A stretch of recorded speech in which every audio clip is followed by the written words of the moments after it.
Hello again! So, I am back.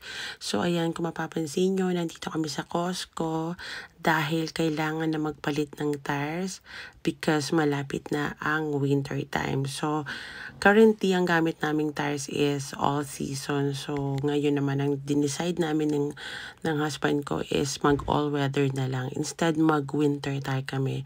Yan nga pala yung gulong namin na in-order na namin 14 days ago pa.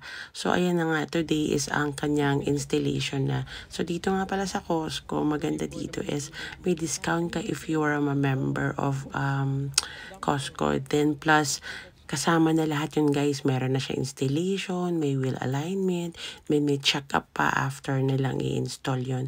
So, while waiting, eto medyo nagpaikot. Nag-ikot-ikot kami at nagpabudol na naman ako. At ayan naman, syempre sulitin natin na habang nag-ikot-ikot kami at maraming pre-taste, busog na naman kami mag-asawa. So ayan, tumingin ako ng pwede ko mabili, mga wala sa bahay at running low na yan. Of course, kailangan natin ng mga chicha kahit paminsan-minsan and hindi mawawala ang pagkain ng aking mga pets. Plus yun nga, nagustuhan namin yung mga pre-taste nila. So, napabili kami ng bulgogi na yun. Ang sarap nun. And dito ko rin pala binibili sa Costco yung aming pineapple juice kasi muraitang-muraita lang siya.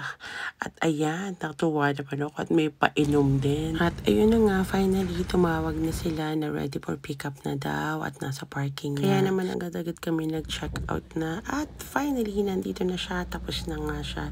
So sa mga magtatanong kung magkano nga pala ang nagastos namin sa 4 sets na ito guys, it's 1,159 because may discount siyang 100 from Costco if you remember.